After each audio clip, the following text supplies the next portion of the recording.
Good Sunday evening, everyone. Welcome to the BattleCry. My name is Mark Meckler. I'm your host for the BattleCry. I'm sure happy to be with you guys on a Sunday evening. This is my favorite place to be, home in Texas and hanging out with y'all.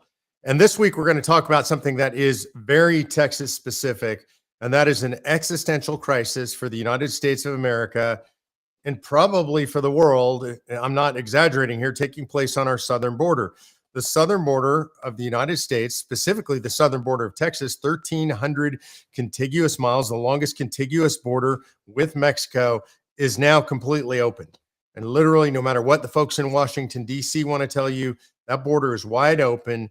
People are pouring across, and it's created an incredible humanitarian crisis on a scale never seen before, honestly, in American history. It's really bad what's going on down there. This week's battle cry, what we're asking you to do is come to Texas, and I'm going to have producer G cue up the video so you can see why. We are under attack.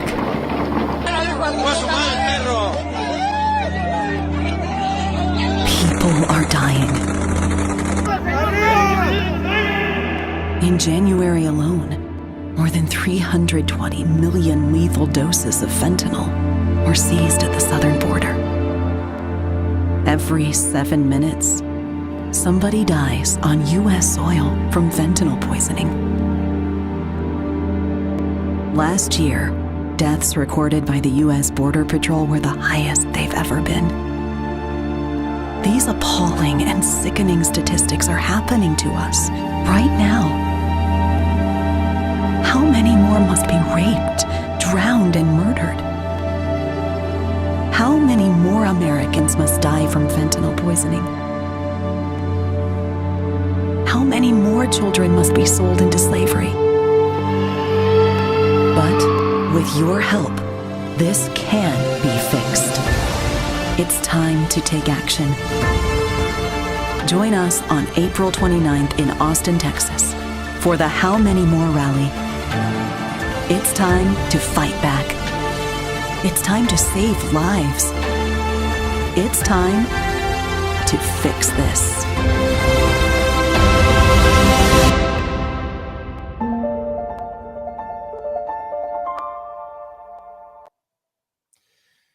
I know that's pretty sobering. There's some incredibly difficult images in there. And if you haven't really paid attention to the border issue, and I can tell you most of us haven't, you don't know the half of it. I've spent the last 90 days digging into what's going on in the border, and I'm late to the party compared to a lot of people. I knew it was bad, but I had no idea how bad it was down on the border.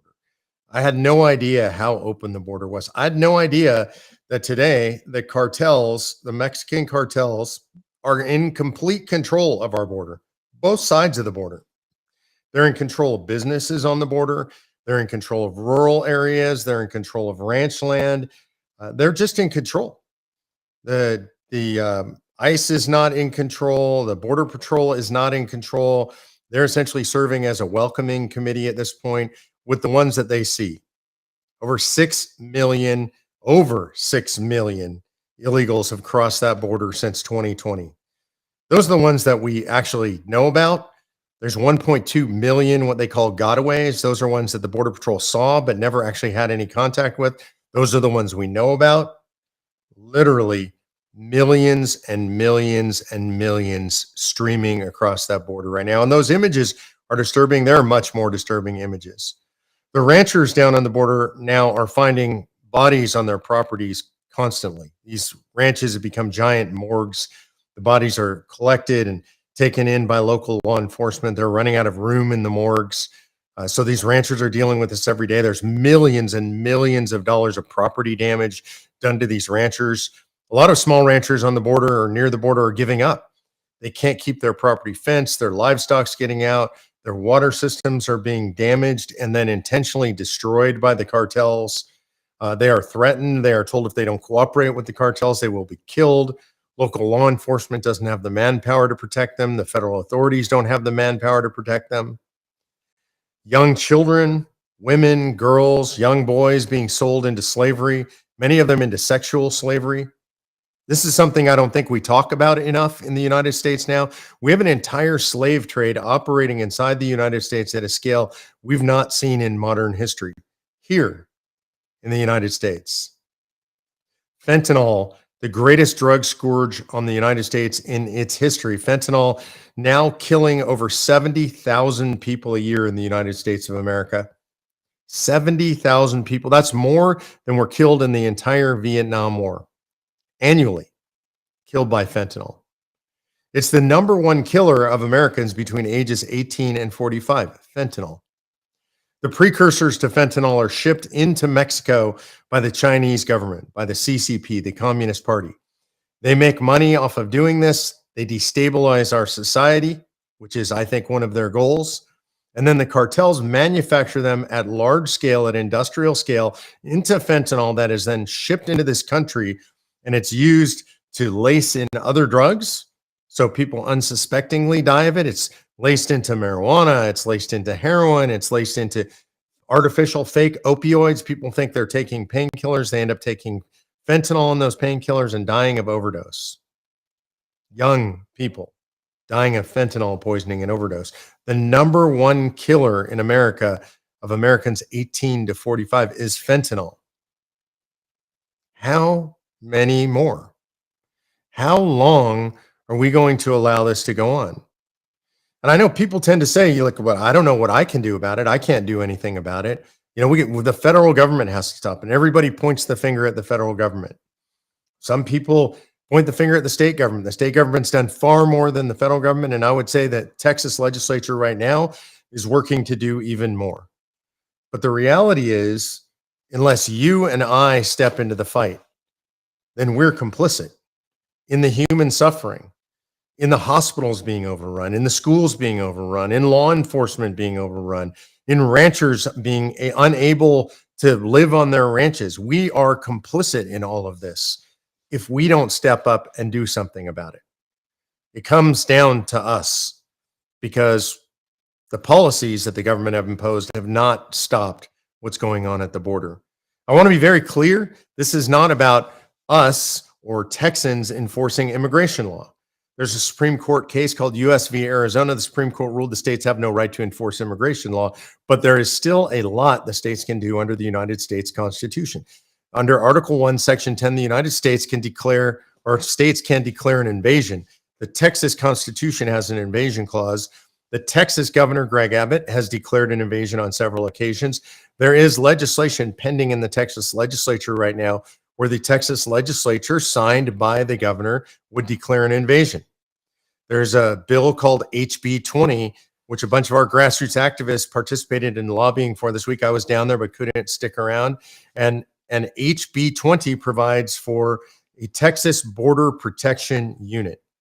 That unit specifically, the head is appointed by the governor, and it will have the obligation to repel the invasion, repel illegal crossers, repel people that are causing all these problems in the United States of America. This, again, this is not an immigration issue. This is a humanitarian issue. This is a national security issue. This is a criminal issue. So Texans are going to have to step up and do what Texans do, which is when there's a problem, we here in Texas step up and we do something about it. But I can tell you that Texans aren't going to do this alone. We need the whole country in with us. Texas, the largest contiguous border with Mexico in the entire United States, over 1,300 miles. We need your help to secure that border. We need your help to pressure the government to get involved and secure that border. We need everybody's help to get this done, or it's not going to get done. And so the way we do that is we are going to gather in the state capitol, on the state capitol grounds on April 29th from 1 to 4 p.m. We're going to gather there, and we're going to have a rally. And it's called the How Many More Rally. You guys saw the promo video for that. You can go to howmanymore.com and you can get registered to attend that rally. Ted Nugent is going to open that rally. We've got a lot of luminaries. We've got Laura Logan, who is one of the foremost reporter experts on the border. We've got Jason Jones, a lot of other people who've been in law enforcement. They've been with ICE. They've been with Border Patrol. They've been with Texas State Guard, people who know what's going on the border. We have Virginia Krieger, who's a fentanyl mom who lost a child to fentanyl poisoning. and she's going to be there. She's doing a special appearance by video because she's speaking somewhere else. There's going to be a lot more. I'll be there. I'll be the MC for the day. This is going to be a big event if you come. We've got to have you there. We can't allow this to continue. So I'm asking you, as this week's BattleCry call to action, to make plans to be in Texas. I know a lot of the grassroots are already coming. Come to Texas. Go to howmanymore.com. You can get registered there, and you can get all the details there. It's going to be 1 to 4. I recommend you get there a bit early because I think there's going to be a bunch of traffic. I think we're going to have a big crowd. It looks like probably Epoch Times is going to be there reporting live with print reporters, but also video reporters. So I think they're going to be streaming the event. I think it looks like Newsmax is going to be there. Looks like I'm going to be on Tucker Carlson next week talking about this for my first live interview, talking about it. There's a lot of stuff happening, and it's happening because it's got to happen. Because if we don't take this into our own hands, if we don't fix the border crisis, then the border crisis isn't going to be fixed. So join us for howmanymore.com. Join us here in Texas. I look forward to seeing all of you personally there. That's the battle cry this week. That's all I wanted to talk about, is being in this fight, doing what's right, stepping up and being engaged. I'm going to go to some questions before we close out. Short battle cry this week, but I always got to get to your questions. Jack L. Gilbert asked, does modesty prevent you from sharing that you're a very pragmatic and sensible op-ed writer for Newsmax? I never thought of it as modesty. I just don't think about it, to be honest with you, Jack. I do a lot of stuff. I appear in the media. I write for the media. I do write for Newsmax pretty regularly. Sometimes I also write for Daily Caller. Sometimes I write for Daily Wire. Occasionally I'm blessed to get an op-ed there. Sometimes I think we've had one in Time. So we get placed all over the place. I just don't think about it after the fact. So I'll try and do a better job of letting you know when I have stuff out there. But it's not a matter of being modest or being humble. I just don't think about it. I'm not a great self-promoter, so maybe that's it. Eric Johnson says, thoughts on the potential correlation between the public watching politicians get away with anything and everything and the rise in disobedience to law by the public? I don't think there is a correlation to that yet, Eric, but I think there will be. I think why we see the rise in disobedience to the law is because that's what we're encouraging in blue cities, especially. We see murder rates out of control, violent crime out of control, property theft out of control. We have over 70 Soros DAs in place all over the country right now, and they refuse to prosecute crimes. So when people know that they can get away with crime, then people commit crime. But I do think you have a broader point here, which is on a broader scale. At some point, a society completely breaks down when you realize there is a 2 or 3 tier justice system, and that certain people won't be prosecuted and certain people will. Then people decide not to obey the rule of law. Okay, in a rule of law society, obeying the rule of law is generally voluntary, right? It's not everybody getting arrested. It's most of us don't want to get arrested, and so we voluntarily comply. It's also most of us comply because we just believe in the rule of law, and we believe in complying with the rule of law, so we do it every day. But if people start to realize nobody's doing it, then nobody will do it, and society will completely break down. So I agree with you on the broader context, but I think right now what we're seeing is a breakdown of law and order in major blue cities. Jim Walker asks, why do you think many state legislators continue to oppose Convention of States, even when the polls show that it has overwhelming support across party lines? Jim, the reason is, it's really simple to me. It's there's a couple factors. One is a lot of people just don't know anything about it. Maybe they're new in a legislature. They haven't heard anything about it. They hear about it. People try to scare them. They get a little bit scared. And so they just decide they don't want to do anything. Fear is an overriding factor. And what I tend to say to people who are fearful is, thank God I didn't have to rely on you to conduct the American Revolution, right? And I also, it's important to remember, 1/3 roughly of people were really involved in the American Revolution. 1/3 were kind of neutral and 1/3 were opposed. So it doesn't take everybody. But I think the main overriding reasons are either ignorance or fear or both. So those are the reasons, but I think we're getting better and better, even in the states where we're not succeeding in the sense that we don't pass. Our vote counts are better every year. We get closer every year. We came within 1 vote in Montana this year. I think that's absolutely incredible. So we're going to get better and better. We're going to continue to pass states. We're going to continue to be in the fight. I have an expectation for you guys.